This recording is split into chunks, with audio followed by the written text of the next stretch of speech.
ओम नमो भगवते वासुदेवाय नमः। कृष्णाय वासुदेवाय हरे परमात्मने प्रणतः क्लेशनाशाय गोविंदाय नमो नमः। सत्य सनातन धर्म यूट्यूब चैनल पर आप सभी का स्वागत है। आज मैं आपको पितृपक्ष की इंद्रा एकादशी की कथा सुना रहा हूँ। अश्विनी कृष्ण एकादशी, इंद्रा एकादशी। इस एकादशी का बड़ा महत्व है। कहते हैं कि पितरों के नाम से अगर ये व्रत रखा जाए और पितरों के नाम से प्रतिदिन कथाओं का श्रवण किया जाए तो हर मनोकामना पूरी हो जाती है। धर्मराज युधिष्ठिर बोले कि हे भगवान, अश्विनी मास के कृष्ण पक्ष की एकादशी का क्या नाम है, उसकी विधि और फल क्या है, सो कृपा करके कहिए। भगवान श्री कृष्ण कहने लगे कि हे राजन, इस एकादशी का नाम इंद्रा एकादशी है। इस एकादशी के व्रत के करने से समस्त पापों का नाश हो जाता है तथा नरक में गए हुए पितरों का उद्धार हो जाता है। इसकी कथा को सुनने मात्र से ही वाजपेयी यज्ञ का फल प्राप्त होता है। हर प्रकार की मनोकामनाएं पूरी हो जाती हैं। हे राजन, जो भी अपने पितरों के नाम से इस व्रत को करते हैं उनके सभी मनोरथ पूरे हो जाते हैं। सभी को पितरों के नाम से यह एकादशी का व्रत अवश्य करना चाहिए। अब मैं तुम्हें एक पौराणिक कथा सुनाता हूँ। इस कथा के श्रवण करने से आपको एकादशी के महत्व के बारे में ज्ञान प्राप्त होगा। हे राजन, सतयुग में महिष्मति नाम की नगरी में इंद्रसेन नाम का एक अत्यंत ही प्रतापी राजा राज्य करता था। एक समय जब राजा अपनी राज्यसभा में सुखपूर्वक बैठा था, तभी अचानक महर्षि नारद आकाश मार्ग से उतरकर वहाँ आए। महर्षि नारद को देख करके राजा अपने आसन से उठे। आसन से उठ करके उन्होंने देवऋषि नारद का आदर सत्कार किया। हाथ जोड़ करके वह देवऋषि नारद के सामने बैठ गए। देवऋषि नारद ने कहा, हे राजन, सब कुशल तो है? मैं देख रहा हूँ आपके राज्य में चारों तरफ शांति है, भक्ति का वातावरण है, सभी लोग धर्म कर्म के कार्यों में लगे हुए हैं। लेकिन हे राजन, मुझे महान आश्चर्य होता है। मैं जिस उद्देश्य से यहाँ पर आया हूँ वह तुम्हें बताता हूँ। एक समय जब राजा अपनी राजसभा में सुखपूर्वक बैठा था तो महर्षि नारद आकाश मार्ग से उतरकर वहाँ आए। महर्षि नारद बोले, हे राजन, आपके राज्य में सब कुशल तो है? मैं आपकी धर्मपरायणता देखकर अत्यंत प्रसन्न हूँ।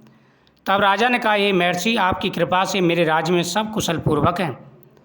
इस पर नारद जी कहने लगे, हे राजन, मुझे महान आश्चर्य हो रहा है। एक समय जब मैं ब्रह्मलोक से यमलोक गया था, उस जगह यमराज के सभा के मध्य मैंने तुम्हारे पिता को बैठा देखा। तुम्हारा पिता महान ज्ञानी, दानी तथा धर्मात्मा था। वह एकादशी का व्रत बिगड़ जाने से यमलोक को गया है। तुम्हारे पिता ने तुम्हारे लिए एक संदेश भेजा है। यदि मेरा पुत्र इंद्रसेन अश्विनी मास के कृष्ण पक्ष की इंद्रा एकादशी का व्रत कर उस व्रत का फल मेरे लिए संकल्प कर दें तो मेरी मुक्ति होकर स्वर्गलोक की प्राप्ति होगी। हे राजन, यह व्रत बहुत बड़ा व्रत है और तुम्हारे पिता ने इस व्रत को करने के लिए संदेश भेजा है। उन्होंने कहा है कि मेरा पुत्र इंद्रसेन यदि अश्विनी मास की कृष्ण पक्ष की इंद्रा एकादशी का व्रत कर उसका फल मुझे समर्पित करें तो मेरा उद्धार हो सकता है, क्योंकि मुझसे एकादशी का व्रत बिगड़ गया था, जिसकी वजह से मैं यमराज की सभा में बैठा हूँ। देवऋषि नारद जी, कृपा करके मेरे पुत्र से यह सब चाह करके कह दें। हे राजन, इस प्रकार तुम्हारे पिता ने संदेश भेजा है और तुम्हें अपने पिता के उद्धार का प्रयत्न करना चाहिए। सही पुत्र वही है जो अपने पिता के उद्धार के लिए प्रयत्नशील हो। जब राजा ने महर्षि नारद के इन वाक्यों को सुना, उसे महान दुख हुआ और उसने कहा, हे महर्षि, आप इस व्रत की विधि मुझे बताइए। नारद जी बोले, हे राजन, अश्विनी मास के कृष्ण पक्ष की दशमी के दिन प्रातःकाल श्रद्धा सहित स्नान करना चाहिए। इसके पश्चात दोपहर को भी स्नान करना चाहिए। उस समय जल से निकलकर श्रद्धापूर्वक पितरों का श्राद्ध करें और एक समय भोजन करें। रात्रि को पृथ्वी पर शयन करें।